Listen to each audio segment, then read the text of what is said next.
Cracking fixture for the football purists out there. You've got Man City against Brighton this week. Two teams in awkward form, I might describe it as. Let's start off with Man City. Now, we're hot off the back of an international break. The problems for Man City, a lot of people have been saying, have been obviously the players that have been out, Rodri and De Bruyne. With Rodri out, that Arsenal game they lost, and it's the first time they've lost back-to-back games since December 2019, which is insane. Calvin Phillips, we thought might get involved. He did get involved, but it was for England and not for Man City. How do we feel about just quickly on Calvin Phillips and his future? Should he move? Could he move? Would they let him move? I think it's pretty damning when you heard Pep Guardiola talk about he wished he could have got out of Calvin Phillips what Bielsa got out of Calvin Phillips when he was at Leeds. It sounds like his time at Man City is done. Obviously, you can take those quotes out of context, but it sounds like he's not fancy the Man City, and especially Rodri being out, him not being able to get significant minutes for Man City just tells you everything you need to know about what Pep Guardiola thinks of him and his future at Man City. I don't think he's got much of one, and in January he should be looking for a move. Has he been unfairly treated?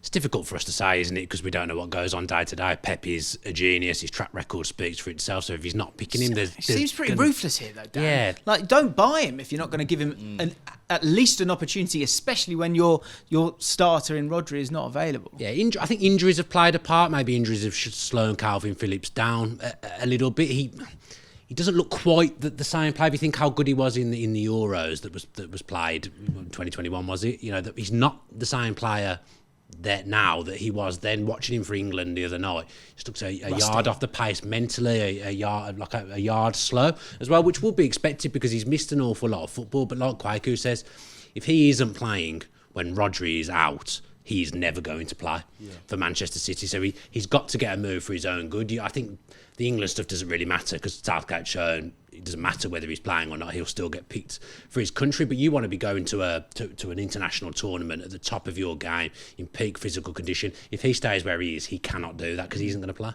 Do you think the team that Man City will be playing this weekend would be a good option for Calvin Phillips? I don't think their midfield is the same. Of course it's not. McAllister's gone, Caicedo's gone. You bring in a couple of players, and I know he's probably too big a name for Brighton, bizarrely. But in terms of a great player that's not been given a full crack of the whip, you don't get to Man City. You don't get bought by Pep Guardiola if you're not a good footballer. No. Now, does he not fit the system? Fine. Yeah. Maybe he doesn't.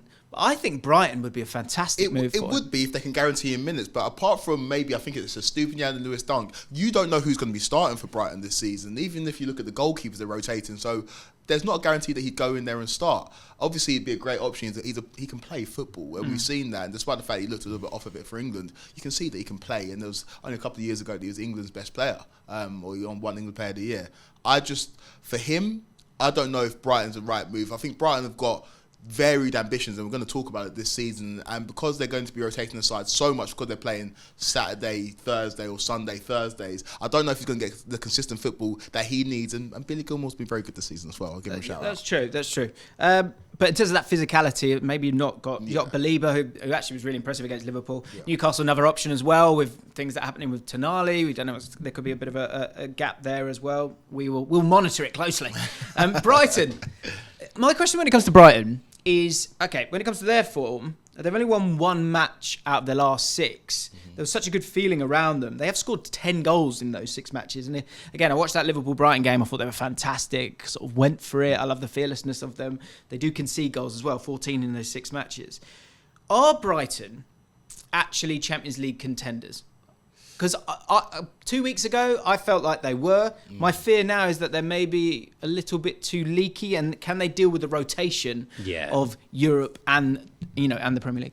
I think they're in a tough competition in the Europa League. It's their first journey into Europe as well, so they've not got that experience. Probably a lot of their players haven't got the experience of playing in Europe and managing that Thursday to Sunday load. So De Zerbi, in fairness, is going all out with the changes, isn't he? He's not messing about with that to the detriment? I think it is to the detriment, because I was at Villa, Brighton, and Lewis Dunk, who you said plays every game in a Stupinian. I was watching Lewis Dunk quite closely, and it almost felt like he had to take it upon himself to do a little bit too much, and he was letting himself get dragged around and almost trying to cover too much ground, because he's the mainstay of that side. He's the captain. He's the familiar person in that lineup. So I thought Brighton looked a bit all over the place, because they'd have probably they'd had a midweek game coming up, and they're just changing every game. And I think you can change too much. De Zerbi clearly knows what he's doing. He's clearly a fantastic manager, and Brighton will score goals. But they do look leaky. Just to put it into context quickly, off the top of your head, generally, with Aston Villa, how many changes are they making Thursday to Sunday, would you say? 6 maybe, 4, 5, 6. Like, I mean, Villa didn't go off to a great start in Europe, but Brighton haven't either. I think Villa are making 4 or 5, but Villa are in a lesser competition, aren't they? Yes, fair point. And I think that's the main point. If you look at Brighton's Europa League group, obviously AEK Athens, I think that was the game that rocked them. They were off the back of beating Newcastle convincingly, beating Manchester United convincingly, lost to AEK Athens and won 1 game since. And that really rocked them. But if you look at the away trips they've got Ajax in their group, they've got Marseille in their group, and their eyes are on that competition. Had a great draw against Marseille, great comeback, and they've got Ajax midweek, and that's a huge game for Brighton. Yeah. Well, Brighton against Ajax, like what Brighton fan would imagine them playing Ajax? I think that's naturally your focus has just drifted to a competition that you've never been in before. And I think as a result of that, their league form is suffering. Not the easiest test against Man City. This is not an audition for De Zerbi, but when you look at like contenders or candidates to take Guardiola's job, De Zerbi is one of them. So he'll definitely want to go and show out, because Guardiola is always full of praise for the way that Brighton play and the way that they play football, especially under De Zerbi.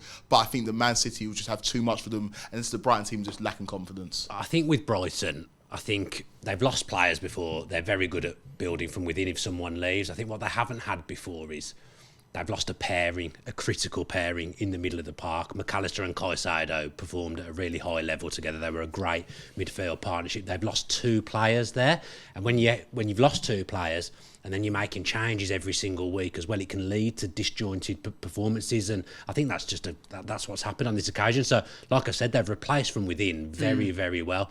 But I just feel like this is maybe a bridge too far with that and all the rotation thrown in as well. Or almost like a sort of, in terms of the development, if you rip something out and you put a new guy in, like say Belieber or Baleba, however you would like to say it, I was really impressed with him, but he cramped up after 70 minutes. So dealing with that load and getting used to it, if you don't have that physical presence, Basuma, Caicedo in the last couple of years, they've been so crucial in those midfields and the brilliance that they have on the ball. Forget the physicality for a second.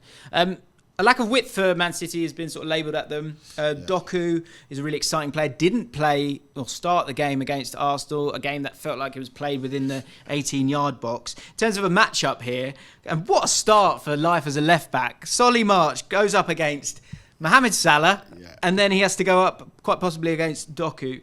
For Man City, does this feel like one where you need to get him on the pitch to give you that kind of width? Will this game be played with a bit more freedom and openness? Well, that's the benefit of Doku, old school winger. I've heard Pep talk about it, and when he was playing over in France, he was playing both on the left and the right hand side. If you're Man City, you stick him on your right hand side, attack Solly March, to see what it's about in terms of defensively. Obviously, Estupiñán's out for a while, got hooked at half time in your game against Villa. Scored an own goal, had a terrible fantasy week for me. I'm never putting him back in. And yeah, I think this is the game for Doku, who I'm really excited to see. We've all been waiting to see him let off the leash, and he showed it in spits and spurts, but I think this is a game for him. I think attacking down Man City's right-hand side, Brighton's left-hand side is where they're going to find the most joy. Especially against a team that will come and play. They'll come and have a little go at you, so which could leave a lot of space for Doku. On the other side, Simon Adingra looks like a huge find for Brighton on the right-hand side. Up against Liverpool, looked fantastic. Explosive pace, great dribbling, superb. Looked very comfortable technically as well. Excited to see him in this game. Okay, prediction time. How are we feeling about this one? You've got Man City, you've got Brighton here. How do you see it playing out? 3-0 Man City. Oof. This is everybody's questioning Man City. We've not talked about him, but people questioning Erling Haaland.